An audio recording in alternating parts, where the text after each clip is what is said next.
Hello, my name is D'Angelo, and I am here to give my informative speech. And today, my informative speech is going to be the composition of jet engines. So today, I'm going to answer the question: how do jet engines produce enough thrust to push a plane in the air? That's a question that I always had when I was younger, and I was always interested in jets and all of that. So it was very interesting to me while I was finding this information from my report. And my topic is about jet engines and how they are built. I know most of you guys have no idea what I am speaking about, so I'll try to explain everything as clearly as possible.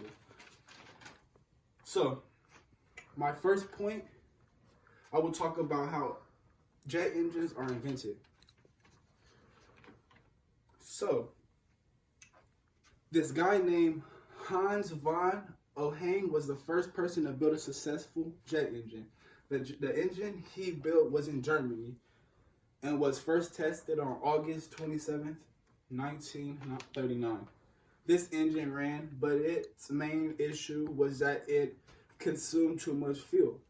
The goal was to design a new engine that would consume less fuel. After World War II, the surrender of Germany helped the Americans because the Germans had already developed a running jet engine. Then American companies, General Electric and Pratt and Whitney, two American companies, mixed their designs with the Britain's designs and created a design that you might see a little in today's jet engines. That's pretty interesting if you think about it. And another question that I get from a lot today is how earlier designs led the path to commercial airliners today.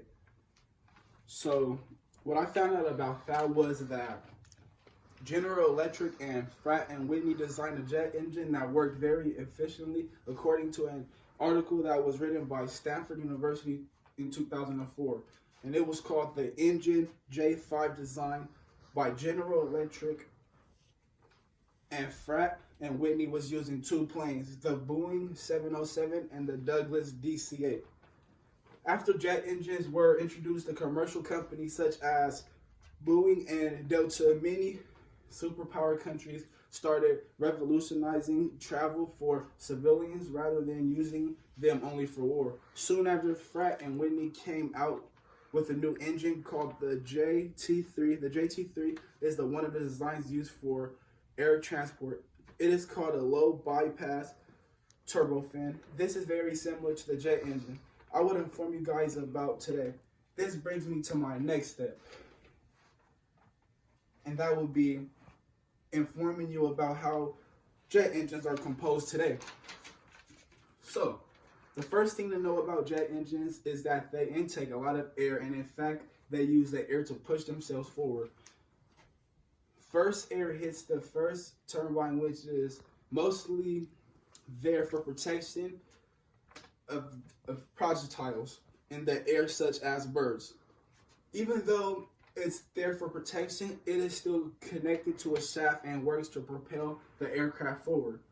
The second set of turbines is a compressor, and the compressor is on a shaft connected to the right exhaust. I will focus on that later in this speech. What I want to understand right now is that the compressor squeezes the air and adds fuel before it goes into the combustion chamber.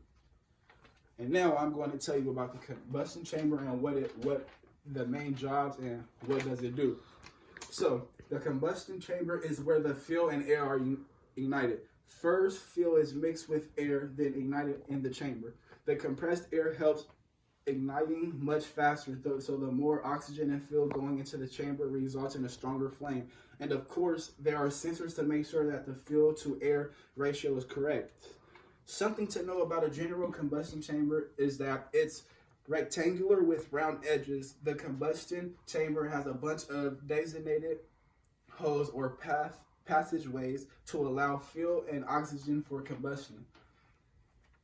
Whoa. So, the combustion chamber also burns at about 900 degrees Celsius.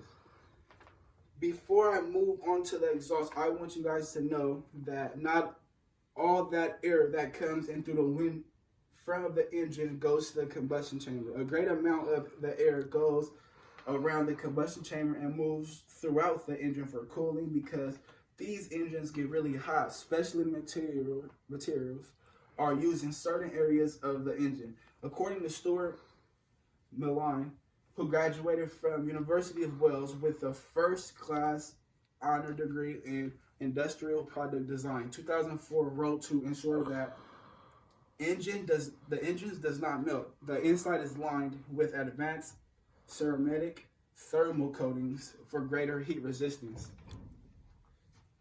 So now I'm going to talk about the exhaust and what it does, what it is, and how it helps the planes. The exhaust is another set of turbines that are connected of sets to the compressor turbines. And if you are wondering, yes, there are multiple sets of compressor turbines, and the fins on the compressor turbines get smaller as they get closer to the combustion chamber. This works the same way for the exhaust. Exhaust turbines get bigger as they get further away from the combustion chamber. Lastly, before I conclude my speech, I wanted to explain the reason compressor turbines and exhaust turbines are connected on the same shaft. This is because the goal of the exhaust is to power and push the compressor to spin faster and push more air into the engine. This design is closely related to a cycle, but the outcome could be up to 61,000 pounds of thrust per engine. This speech was about how jet engines were invented and how they are designed today. Hopefully this information answers everyone's questions about how jet fumes and jet engines produce thrust. Thank you so much.